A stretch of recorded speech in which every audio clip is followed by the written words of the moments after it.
Ever wonder how to safely ship your reptiles without compromising their health? Stay tuned till the end because I'm going to reveal a pro tip. Here's the first pro tip for you. Type in your zip code in the FedEx location finder and then go over to more filters. Once you're there, look for the dangerous goods shipping option and apply that filter. This will show you FedEx hubs that will accept live animals. Another tip is to make sure that you ship to a hub and have the hub hold for pickup. Let's start with the basics. Don't use regular hand warmers. And I wouldn't even say use warmers that are less than 40 hours. See this graph? The Uniheat 72-hour pack maintains a consistent temperature throughout most of its lifespan, unlike regular warmers that can be very unpredictable.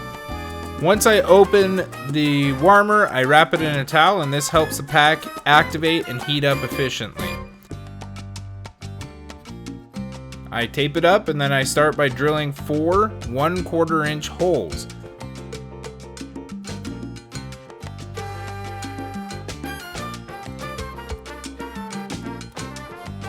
Two at the bottom on one side and 2 at the top on the opposite side.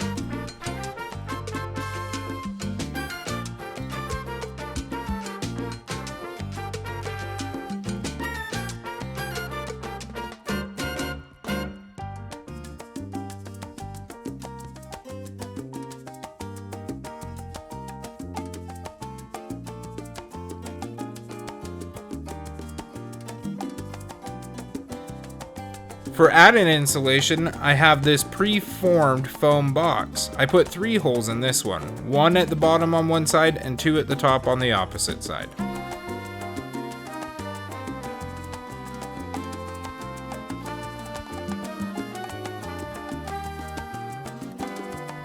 Now we'll put our insulation liners in our 10 by 10 by 10 inch box and introduce the phase change packs.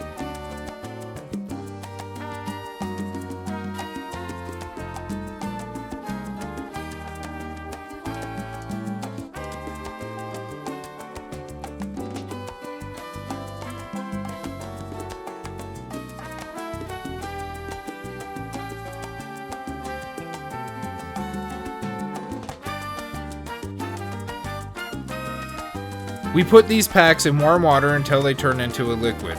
This ensures optimal warmth for our reptiles during transit by pulling cold air away from the box and into the packs.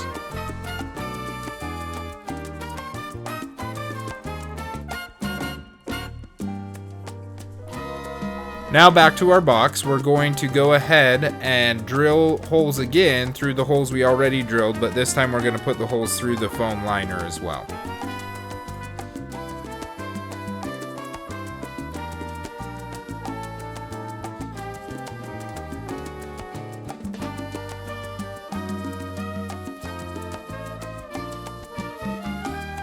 I've let this heat pack sit for about an hour now, so I'm going to go ahead and remove the adhesive cover on the back of it and stick it to the wall.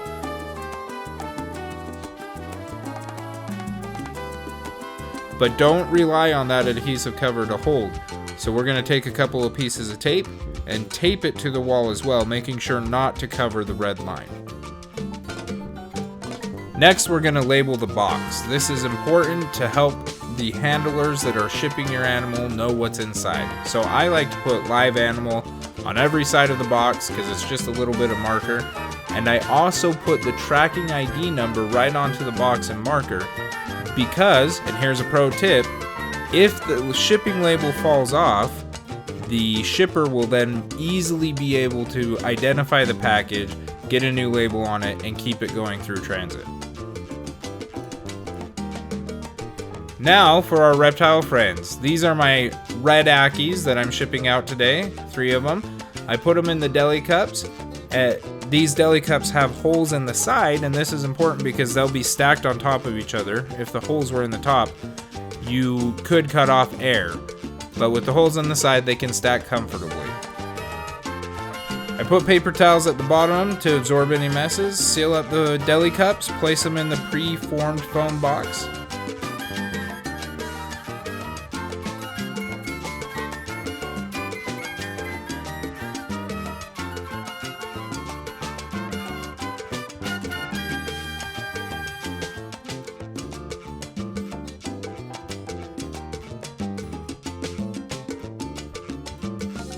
and then we place the foam box into the bigger box. Once they're in the bigger box, we're going to put our phase change packs in, making sure not to cover up any air holes. And then we'll fill the box with some paper to prevent the inner box from moving around. Again, make sure not to cover up your air holes too much when you do this.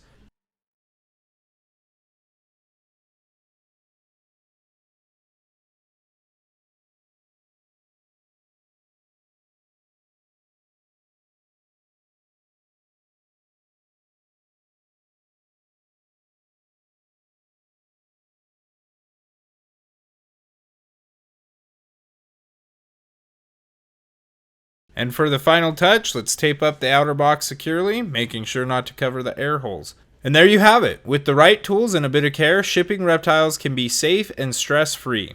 Remember, always consult with professionals like Ship Your Reptiles to ensure safe transit. And I don't mean you have to use them. This isn't a sponsored video or anything. What I'm saying is I'll often go onto their sites to see if there's any shipping freezes for them.